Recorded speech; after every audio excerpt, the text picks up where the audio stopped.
Hare Krishna. So Krishna is in great ecstasy and he's describing the qualities of his devotees. So let's continue this theme and see Shloka number 16 and 17.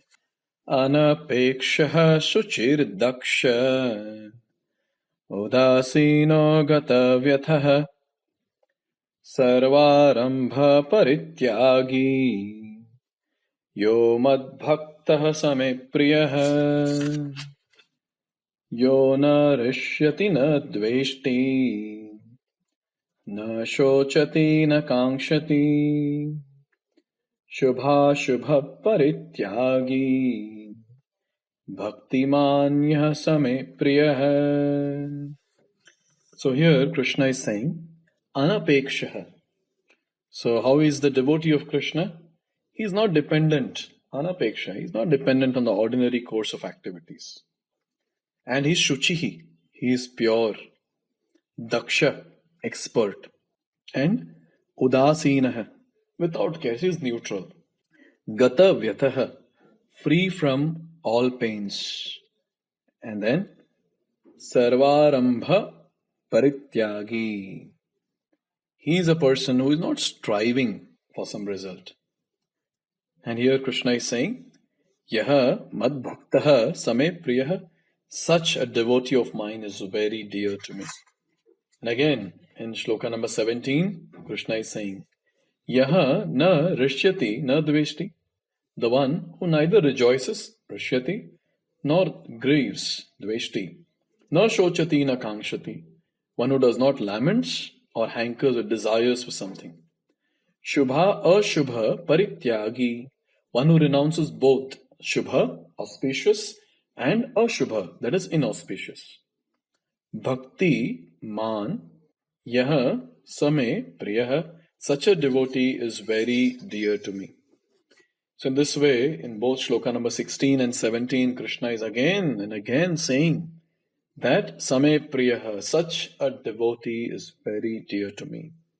Let's see these wonderful qualities that Krishna is describing here. Anapekshaha. Such a devotee is not dependent on the ordinary course of action.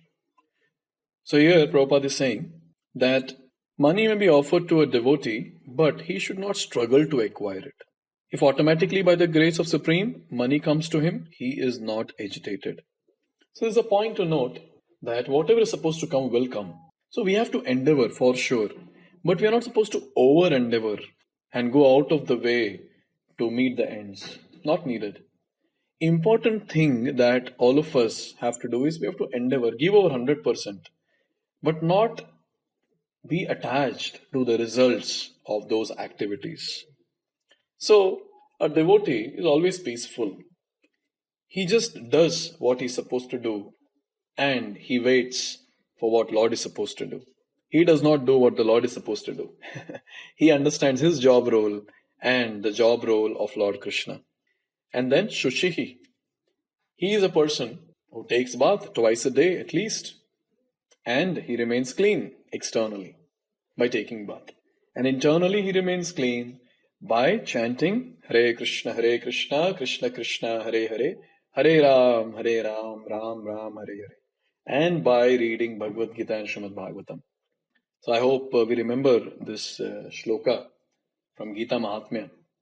Maline mochanam pumsam jalasnanam dine dine sakrad gita amritasnanam samsara malanashanam. So it is said that by taking bath with jala, with water, we can remain pure externally. And by reading Bhagavad-gita, what happens? Sakrad Gitamritasnanam samsara malanashanam. Whatever mala is there in our heart, all that will be removed. All that dirt, contamination will be removed. So in this way, a devotee is shuchi. He remains pure both internally and externally. And he's expert. He is a person who is an expert because he knows the essence of life. He's convinced about the scriptures. So he's expert. He knows what to do and what not to do. He has full clarity in life.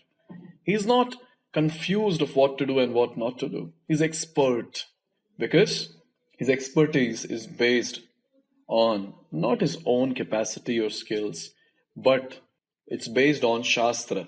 it's based on his devotional practice and mercy of Krishna. And he is Udasina. He is a person who does not take side of any party. He is carefree always. And since he is a personality who has the realization that he is not the body but spirit soul, so he is never pained. He's free from all designations. He is never pained because all the pains in our life, all the sufferings in our life will come only because we are attached to this body.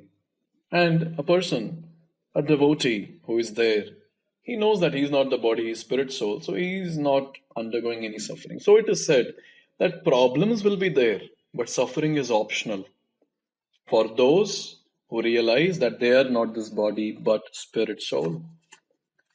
And then here it is said, Sarvarambha Parityagi. So he is a person who does not strive for anything material things. He is a personality who is ready to do anything and everything for the service of Krishna. And he is a personality who is ready to take any anxiety for the service of Krishna. And he is a person who always endeavors with full determination to give pleasure to Krishna. So he has no business to do when it comes to this material world. But then he always keeps thinking and meditating on how can I serve Krishna better every single day. And in this mood, he neither rejoices nor grieves. He's always satisfied and peaceful within and blissful. But then he doesn't jump to the seventh cloud when something good happens. And he is not a person who gets depressed or go underground when something bad happens. He is a person who is equipoised. He knows that Krishna is doing it. And then he does not lament or hankers. When something is lost, he knows that it was not supposed to be with him for a long time, so it is taken away. And he does not hankers for material things of this world. But then he hankers for spiritual things. That when will that day come when I'll chant the Hare Krishna Mahamantra attentively? When will that day come when I'll be able to do devotional service with a pure heart, with a proper mood? And he laments for spiritual things. And how unfortunate I am that life is so short, but still I'm not becoming serious in devotional service. I'm not becoming serious and attentive while chanting the Hare Krishna Mahamantra. How unfortunate I am. How careless I am. And how much I am in illusion. And with this lamentation, he begs and prays to Krishna that, oh Krishna, please save me. Please help me. I want to attain you. I'm hankering to attain you. Please help me. Without your mercy, I will not be able to do anything in spiritual life, nor in material life. But oh Lord, I don't want anything. I want you. Please help me, oh Lord. Please help me. With this mood, he keeps calling out for the Lord to shower his mercy. And he is a person who is transcendental in the all face of all kinds of auspicious and inauspicious and sinful activities. Because for him, the only auspicious thing is doing service to the Lord, devotional service to the Lord, and everything else is inauspicious. So he does not get into any of it, which is not a service to the Lord. So in his life, everything is auspicious only, because every activity is just meant to serve the Lord. And he's prepared to accept all kinds of risks for the satisfaction of the Supreme Lord. And there is nothing that is an impediment in the discharge of his devotional service, because he is fully determined and nothing can put an impediment or obstacle on the path of his devotional practice. And so Krishna is saying, Yaha Saha Me Priyaha. He is very dear to me. Just see in each and every shloka that we have discussed till now about the qualities of a devotee, Krishna is again and again saying that he is very dear to me. He is very dear to me. So why struggle to become dear to anyone in this world? Everyone is a mortal. We're going to die one or the other day. Why can't we hanker to become dear to Krishna? Why can't we hanker to do that? And if we do that, that is the success, that is the perfection. And guess what? We will also be satisfied. So in this way, with everyday practice of devotional service, with a proper mood and attitude, we'll be able to advance very nicely in Krishna consciousness. Now Krishna is continuing this theme and he's making wonderful points about his devotees. He's in ecstasy, complete ecstasy, describing about his own devotees. So let's see and experience the ecstasies of Krishna in the future shlokas. Hare Krishna. Hare Krishna, Krishna